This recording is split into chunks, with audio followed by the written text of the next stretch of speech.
قرآن پاک کی دو صورتیں ہیں 30ویں سپارے کے اندر۔ اگر کوئی بندہ مومن ان دو صورتوں کو مکمل سمجھے اور ان پر عمل کرنے کی کوشش کرے تو یہی دو صورتیں فقط اس کی ہدایت کے لیے کافی ہو جائیں گی۔ بلکہ ان میں سے ایک صورت سورہ عصر، اس کے بارے میں امام شافعی فرماتے ہیں کہ اگر اللہ تعالیٰ انسانوں کی ہدایت کے لیے زمین پہ قرآن پاک کا اور کوئی حصہ نہ اتارتا، صرف اللہ سورہ عصر ہی زمین پہ اتار دیتا تو یہی صورت انسانوں کی ہدایت کے لیے کافی ہو جاتے۔ یہی ایک صورت تھی۔ اس سے پچھلی صورت ہے سورہ تکاثر اور پھر آتی ہے سورہ عصر۔ ان دو صورتوں کی میں بات کر رہا ہوں۔ ان دو صورتوں کے اندر ایسا ہے کیا؟ آپ سورہ تکاثر کو دیکھیں تو سورہ تکاثر کے بارے میں اللہ کے رسول صلی اللہ علیہ وآلہ وسلم نے ایک دن صحابہ سے فرمایا کہ تم قرآن کی 1000 آیتیں تلاوت کیوں نہیں کرتے؟ تو صحابہ نے عرض کی اللہ کے رسول ہم قرآن کی 1000 آیتیں کیسے تلاوت کر سکتے ہیں؟ تو رسول اللہ صلی اللہ علیہ وآلہ وسلم نے فرمایا تم سورہ تکاثر تلاوت کرو، اللہ تمہیں 1000 آیات تلاوت کرنے کا ثواب عطا فرمائے گا۔ وہ کیوں؟ پتہ ہے اس کی وجہ کیا ہے؟ قرآن پاک کے اندر تقریباً 1000 کے قریب آیات ہیں عقیدہ آخرت پر، 1000 کے قریب آیات ہیں، اور سورہ تکاثر بھی پوری کی پوری عقیدہ آخرت کے گرد گھومتی ہے۔ اور اس صورت کے اندر اللہ نے انسانوں کی کمزوری کا ذکر فرمایا ہے، ایسی کمزوری جو کہ جمی انسانوں کے اندر پائی جاتی ہے۔ وہ کمزوری کیا ہے؟ آپ اس صورت کی پہلی 2 آیتیں پڑھیں گے، اس کمزوری کے بارے میں آپ جان جائیں گے۔ اللہ کہتا ہے الہاکم التکاثر، اللہ اکبر۔ اللہ فرماتا ہے مال میں ایک دوسرے سے آگے بڑھنے کی خواہش نے لوگوں کو ہلاکت میں ڈال دیا ہے۔ الہاکم التکاثر، الہاک ہلاکت میں ڈال دیا ہے، التکاثر مال میں ایک دوسرے سے آگے بڑھنے کی خواہش نے۔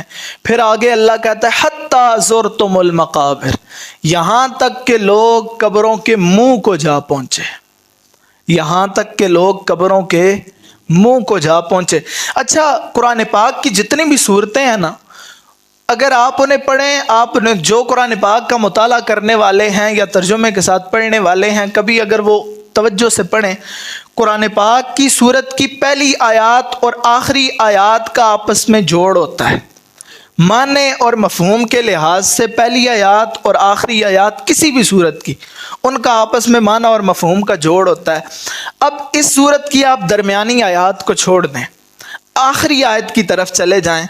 اللہ کہتا ہے ثم لتسألن یومئذ عن النعیم، پھر بروز قیامت اللہ تعالیٰ نعمتوں کے بارے میں لوگوں سے سوال کرے گا، نعمتوں کے بارے میں لوگوں سے پوچھا جائے گا۔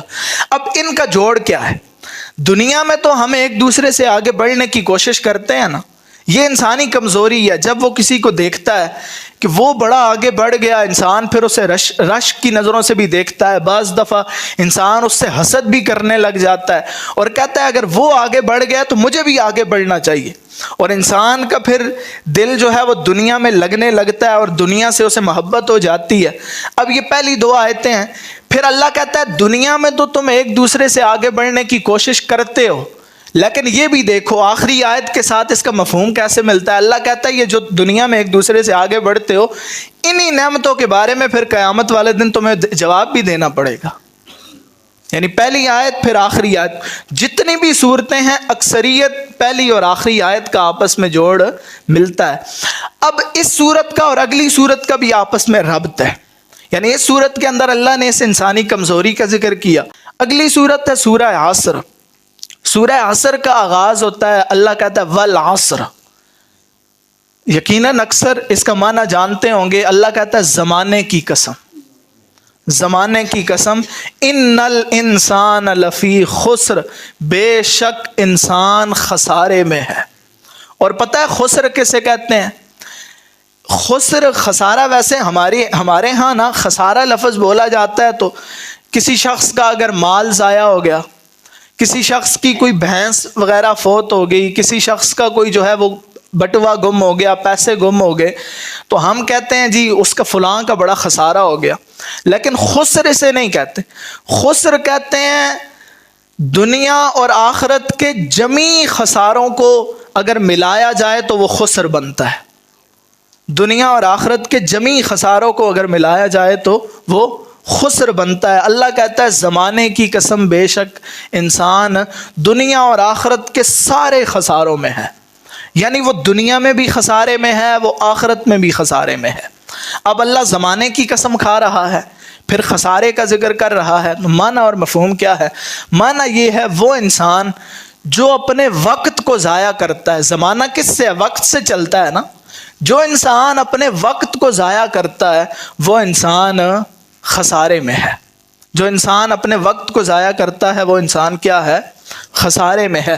اب انسان کا وقت بہت ساری چیزوں سے ضائع ہوتا ہے. وہ میں عرض کر رہا ہوں کہ اس صورت کا اور پچھلی صورت کا آپس میں ربط کیا ہے. یہ آج کا درس آپ یوں سمجھ لیں، میری یہ کوشش ہے کہ آپ قرآن پڑھنے کی کوشش کریں اور قرآن کو سمجھیں اور دیکھیں کتنے انوارات اور کتنا صورتوں کا آپس میں ایک جو ہے وہ دوسروں کے ساتھ جوڑ اور کتنی خوبصورتی کے ساتھ اللہ بندے کو سمجھانے کی کوشش کرتا ہے. آج کے درس کو آپ اس پہ رائے میں لے لیں. اب اس صورت کو آپ دیکھیں، اس کی پہلی آیت اللہ زمانے کی قسم کھا رہا ہے. اب انسان کا وقت بہت ساری چیزوں سے ضائع ہوتا ہے. بندہ گناہوں میں مبتلا ہو، شراب نوشی کرے، فضول مجلسیں کرے، فضول جو ہے وہ گھومے پھرے، ان ساری چیزوں کے ساتھ بندے کا وقت ضائع ہوتا ہے.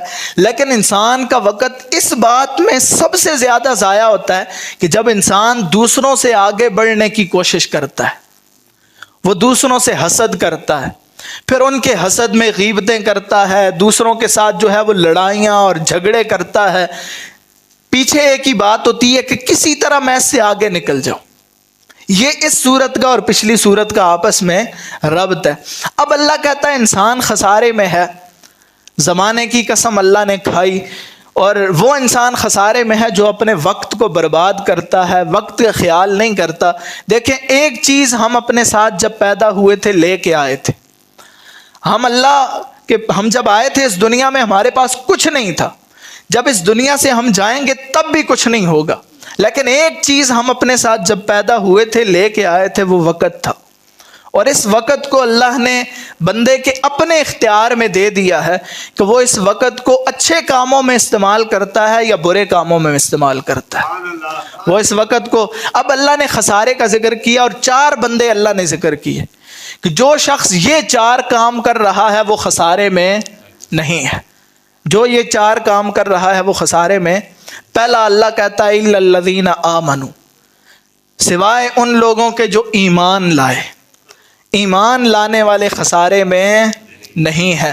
ایمان لانے کے بعد اللہ کہتا ہے وَعَمِلُوا الصَّالِحَاتِ، صرف اللہ کو ماننا نہیں ہے بلکہ اللہ کی بھی ماننا ہے اور نیک عمل کرتا ہے. اللہ کی مانتے ہوئے وہ نیک عمل کرتا ہے تو وہ انسان خسارے میں نہیں ہے. اب وہ نیک عمل کون سے ہیں جو ہم نے کرنے ہیں؟ تو اللہ قرآن پاک میں ایک اور جگہ ارشاد فرماتا ہے 18ویں سپارے کے شروع میں، قد افلح المؤمنون، تحقیق مومن کامیاب ہو گئے، الذین هم فی صلاتہم خاشعون، جو اپنی نمازوں میں گڑ گڑاتے ہیں. آگے پھر زکوٰۃ کا، والذین هم للزکاۃ فاعلون، جو زکوٰۃ ادا کرتے ہیں، والذین هم لفروجہم حافظون، جو اپنی شرمگاہوں کی حفاظت کرتے ہیں.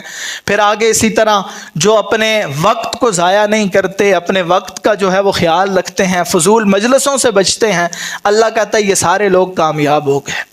یعنی ایمان لانا ہے اور ایمان کے بعد پھر عمل صالح بھی کرنا ہے. رسول اکرم صلی اللہ علیہ وآلہ وسلم نے ایک دن صحابہ سے فرمایا کہ میرے غلاموں، جو شخص اخلاص کے ساتھ لا الہ الا اللہ کہے اللہ اسے جنت عطا فرمائے گا. پھر صحابہ نے پوچھا یا رسول اللہ اخلاص کیا ہے؟ تو رسول اللہ نے فرمایا کہ بندہ جب لا الہ الا اللہ کہے، پھر لا الہ الا اللہ کہنے کے بعد وہ سارے کام کرے جن کا اللہ نے اسے حکم دیا ہے، اور ان سارے کاموں سے بچے جن سے اللہ نے اسے بچنے کا حکم دیا ہے. یعنی وہ وہاں حاضر رہے جہاں حاضر رہنے کا اللہ نے حکم دیا ہے، اور وہاں سے وہ بچے جہاں سے بچنے کا اللہ نے حکم دیا ہے. رسول اللہ صلی اللہ علیہ وسلم نے فرمایا یہ کلمہ پڑھنے کے ساتھ اخلاص یہ ہے. تو فرمایا جو ایمان لائے اور عمل صالح کرے وہ خسارے میں نہیں ہے۔ پھر اگلے دو بندے بڑے جو ہے وہ سمجھنے قابل ہیں، اگلے دو اشخاص جن کا اللہ نے ذکر فرمایا، فرمایا وَتَوَاصَوْا بِالْحَقِّ وَتَوَاصَوْا بِالصَّبْرِ، فرمایا جو حق کی تلقین کرتے ہیں اور جو صبر کی تلقین کرتے ہیں دوسروں کو، وہ بھی خسارے میں نہیں ہیں۔ ہمارے ہاں اس امت کو، بلکہ اس امت کی بات کرتا ہوں، اس امت کو اللہ نے خیر امت قرآن پاک کے اندر کہا ہے کہ یہ امت ساری امتوں میں بہترین امت ہے۔ اس کی وجہ کیا ہے؟ اللہ آگے خود کہتا ہے کہ ایک تو یہ اللہ کے رسول صلی اللہ علیہ وسلم کی امت ہے، اس وجہ سے بھی یہ خیر امت ہے۔ دوسرا اللہ کہتا ہے کنتم تأمرون بالمعروف وتنہون عن المنکر، تم اس لیے سب سے بہترین امت ہو کہ تم دوسروں کو نیکی کا حکم دیتے ہو اور برائی سے روکتے ہو۔ دیکھیں آپ پر یہ نہیں ہے کہ آپ صرف اپنی 5 نمازیں پڑھ لیں، اپنی زکوٰۃ دے دیں، اپنا حج کر لیں، اپنا روزہ رکھ لیں، یہ نہیں ہے آپ پر۔ جہاں آپ نے اپنی نماز پڑھنی ہے وہاں آپ نے دوسروں کو بھی نماز پڑھانا ہے، اپنے گھر والوں کو بھی نماز پڑھانا ہے۔ قرآن میں اللہ کہتا ہے یا ایھا الذین آمنوا قوا انفسکم واہلیکم نارا، اے ایمان والو خود بھی آگ سے بچو اور اپنے گھر والوں کو بھی بچاؤ۔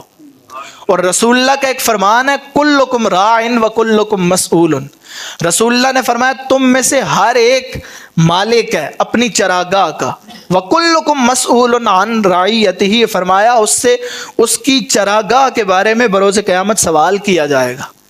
آپ کی چراگاہ کیا ہے؟ آپ کا گھر ہے، آپ کے دوست ہیں، آپ کے قریبی رشتہ دار ہیں، آپ کے جو ہے وہ جاننے والے ہیں۔ جہاں آپ نے خود نیکی کرنی ہے وہاں آپ نے انہیں بھی نیکی کی تلقین کرنی ہے۔ بعض دفعہ جب کسی کو نماز کے لیے کہا جائے تو لوگوں کی عمومی عادت ہے وہ آگے سے ایسا جو ہے وہ ایک جواب دیتے ہیں کہ جاؤ تم نے اپنی قبر میں جانا ہے، میں نے اپنی قبر میں جانا ہے، تمہیں جو ہے وہ میری بڑی، اور ایسے عجیب عجیب جملوں سے، بلکہ کئی دفعہ کہہ دیتے ہیں آج سے تم نے مجھے نماز کا نہیں کہنا۔ تو ایسے لوگ آپ یقین جانیں وہ ہدایت کی طرف آنا ہی نہیں چاہتے۔ قالوا سمعنا واطعنا، ایسے لوگ بربادی کی طرف گامزن ہوتے ہیں، وہ حق کی بات سننا بھی نہیں چاہتے، وہ حق کی بات سنتے بھی، اور آپ یقین جانیں ایسے لوگوں کے لیے اللہ کے ہاں بڑا ہی دردناک عذاب ہے، جو حق کی بات سنتے بھی نہیں اور کہتے ہیں میں نے اپنی قبر میں جانا ہے، تم نے اپنی قبر میں جانا ہے۔ آخری بات کرتا ہوں اور بات کو ختم کرتا ہوں۔ قرآن پاک کے اندر اللہ تعالیٰ نے ایک قوم کا ذکر کیا، اس قوم کو اللہ تعالیٰ نے ہفتے والے دن مچھلیاں پکڑنے سے منع کیا تھا۔ وہ ایسا کرتے تھے کہ جمعے والے دن شام کو، وہ ہفتے والے دن وہ مچھلیاں نہیں پکڑتے تھے، وہ جمعے والے دن شام کو، اور پھر شام کو ہی وہ جو نہر تھی نا، اس نہر کے جو ہے وہ آگے نالیاں بنا دیتے، اس نہر سے وہ مچھلیاں چھوٹے چھوٹے تالابوں میں سائڈ پہ چلی جاتی ہیں، اور پھر ہفتے والے دن وہ مچھلیاں نہیں پکڑتے بلکہ اتوار والے دن مچھلیاں پکڑ لیتے۔ قرآن پاک کی 2 سے 3 جگہ اللہ نے اس قوم کا ذکر کیا۔ اب وہ ہفتے والے دن نہیں پکڑتے تھے لیکن پکڑتے اتوار کو تھے، لیکن وہ ایک ہیلے بہانے سے اللہ نے انہیں ہفتے والے دن مچھلیاں پکڑنے سے منع کیوں کیا تھا؟ یہ اس لیے منع کیا تھا کہ اللہ انہیں آزمانا چاہتا تھا، ان کی آزمائش، ان کی پرکھ کرنا چاہتا تھا۔ اب وہ ایک ہیلے سے پکڑتے اتوار کو تھے لیکن ہفتے والے دن نہیں، ان کے نبی نے انہیں اس چیز سے منع کیا لیکن وہ باز نہیں آئے۔ اللہ نے اس قوم پہ عذاب بھیجا، وہ سارے بندر ہو گئے، اور پھر 3 دنوں کے اندر ہی روایات کے اندر آتا ہے وہ سارے مر گئے، جس کا سورہ بقرہ کے اندر بھی ذکر ہے کونوا قردۃ خاسئین۔ اب اس قوم میں تین طرح کے لوگ تھے۔ ایک وہ لوگ تھے جو مچھلیاں خود پکڑتے تھے، جو اس جرم میں شریک تھے۔ دوسرے وہ لوگ تھے جو خاموش رہتے تھے، مچھلیاں تو نہیں پکڑتے تھے لیکن جو پکڑنے والے تھے انہیں منع بھی نہیں کرتے تھے۔ تیسرے وہ لوگ تھے جو باقاعدہ طور پر انہیں منع کرتے تھے کہ اللہ کے بندو تم اس چیز سے بچو، اللہ نے تمہیں اس سے منع کیا ہے۔ یعنی پہلا ایک طبقہ تھا جو وہ گناہ کرتا تھا، دوسرا طبقہ تھا جو اس گناہ پہ خاموش رہتا تھا، نہ انہیں منع کرتا تھا نہ خود گناہ کرتا تھا، تیسرا وہ طبقہ تھا جو انہیں منع کرتا تھا۔ اللہ تعالیٰ نے جب عذاب بھیجا تو پہلے دونوں طبقات پہ بھیجا، یعنی جو گناہ کرنے والے تھے اور جو اس گناہ پہ چپ رہنے والے تھے، اللہ نے ان دونوں طبقات پہ اس عذاب کو بھیجا۔ یعنی ایک تو گناہ کرنے والے اور دوسرے اس گناہ پہ خاموش رہنے والے، یعنی دوسروں کو حق کی تلقین نہ کرنے والے، دوسروں کو اچھی بات بتانے نہ والے۔ جو دوسروں کو اچھی بات نہیں بتاتے تھے، دوسروں کو اس برائی سے روکتے نہیں تھے، اللہ نے ان پر بھی عذاب بھیجا۔ تو اللہ تعالیٰ کی یہی منشا ہے۔ آپ قرآن پاک پڑھ کے دیکھیں، دوسروں کو حق کی، نیکی کی، سچائی کی تلقین کرنا اور دوسروں کو برائی سے روکنا یہ بڑا ہی ضروری ہے۔